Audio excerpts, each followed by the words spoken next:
So one day, this woman, Karen, she's at the gym and she meets this other woman. And Karen thinks this other woman is foreign and she immediately falls in love with her. Here's the problem: Karen is already married to this guy, James Craig. Not only that, they have 3 kids together, so it would be really hard for her to just leave.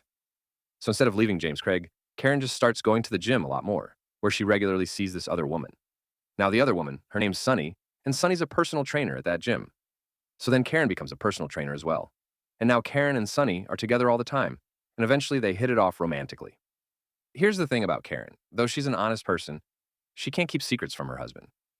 So she goes to him and she tells him the truth that she's having a romantic fling with this woman at the gym.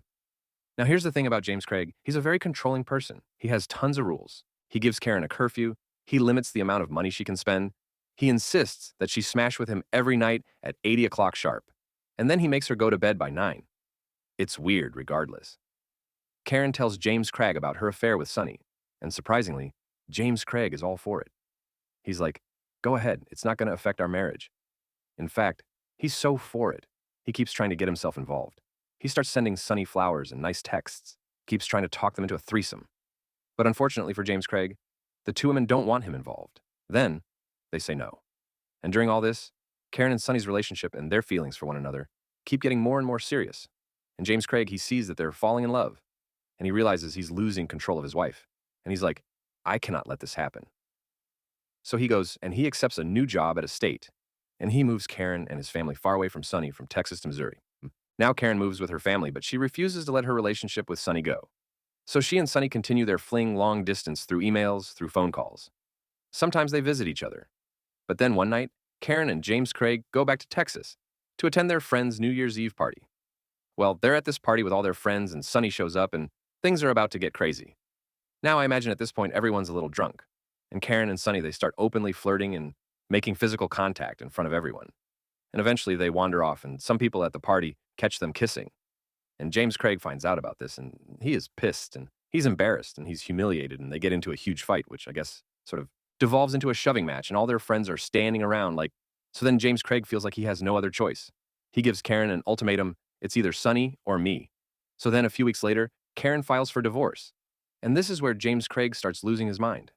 His behavior gets all erratic. At one point, he commits battery on Karen and gets arrested. So Karen's like this, and she takes the kids and she moves out. And then James Craig becomes obsessed with her. He starts stalking her a little bit and spying on her. At one point, he takes the air out of her tires and installs spyware on her home computer.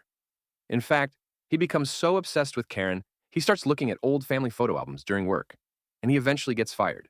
And with no job and no family at 46 years old, he embarrassingly has to move back to Kansas and live with his parents.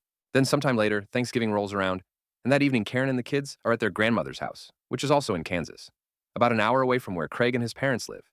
So Karen, the 3 kids, and the grandmother are in the house, and then suddenly, boom. Craig busts in through the back door, and he's carrying a rifle. And Karen is there in the kitchen with their 10-year-old son, Sean, and they are scared out of their minds. So then James Craig, he picks up the rifle, and he aims at Karen, and he shoots her twice, and she falls to the floor. While Sean, he's able to duck down and he runs out the back door. But James Craig, he just keeps going through the house. He goes to the living room, and he shoots Karen's 89-year-old mother, and then he shoots his own 18-year-old daughter. And then finally, he goes upstairs, and he shoots his other daughter. She's 16.